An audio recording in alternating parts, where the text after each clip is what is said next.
هي لها امتدادها التاريخي. بالقادة باحث بكراس وكذلك مؤرخ مدينة طهران.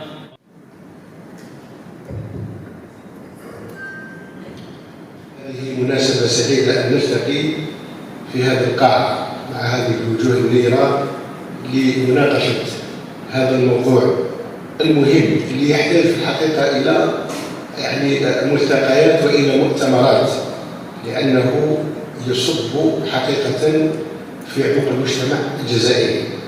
هذه الزوايا التي كانت تقوم بأدوار مختلفة من العلم، من الإصلاح، من التوجيه، من الجهاد، وكانت هذه الموروثات الشعبية كما نسميه احنا بالطعم. نحن صغار كنا نشهد هذه اللقاءات، كانت فيها مجالس الصلح. إذا كان تخاصم اثنان لم تكن عندنا المسائل كثيرة، ولكن كانت هذه الموروثات ولا هذه الطعومات يلتقي فيها الناس من أجل إصلاح ذات البين ومن أجل إطعام الطعام. هذا هو اللي كان تعبر في الحقيقة عن عمق المجتمع الجزائري. وستكون لنا إن شاء الله كما كان يتفضل أستاذ سيدي بوعمامة على أن تكون لنا لقاءات وتكون لنا نشاطات من هذا النوع في هذه الولاية الولايات الجهاد. طبعا هذه جدلية يمكن إضافة لها ثلاثية أخرى، ثالث آخر، وهو محاولة الضرب من الأمراض التي ظهرت في هذه الفترة والأوبئة والأمراض، وكان الماء هو العلاج أو هو رمزية البركة في العلاج.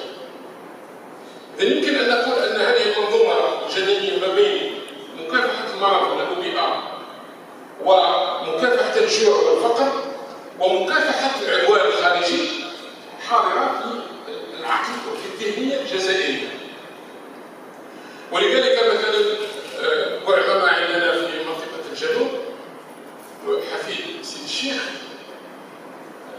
نقول عنه أنه رجل طعام وبارود، لأن كانت المقاومة أو القبيلة التي في الشيخ تزوج بين هذين العنصرين، وهو موجود أيضا في مناطق أخرى. أنا فقط ذكرت هذا لأن حتى ربط الولاية الصوفية بالجهاد مسألة أساسية. أعطيك الولية السر والهدى، ولا أعطيك السر والهوى. الهوى بمعنى الهروب، وكأنه يقام من الأولياء أو المتصوفة الذين جاءوا السر ووصلوا إلى درجة الولاية، ولكن لا يحاربون، ولكن هو يحارب. وهذه قوة بعض المقاومات وقوة بعض الشخصيات الرمزية الصوفية في منطقتنا وفي تاريخنا، كون هذا الجمع ما بين التعبد أو ما يسمى بالرباطات التي جمعت ما بين الخلوة والتعبد وبين الجهاد. الأسماء كلها تؤدي دلالة تقريبا واحدة، وهي إطعام الناس. وهذه الدلالة مهمة جدا في البحث التاريخي والأنثروبولوجي، لكون أن أغلب المواسم ظهرت في القرن الخامس عشر والسادس عشر الميلادي، باعتبار أن هذين القرنين وما تلاهما من قرون كانت قرون في الغالب قرون مجاعات، أوبئة، قرون سقوط غرناطة، استعمار واحتلال للثغور الإسلامية في مناطقنا بما يستدعي الجهاد. ولذلك ربط الطعام بالجهاد أو بالحرب هي مسألة جدلية مهمة في المنظومة الثقافية القديمة الجزائرية. لا يمكن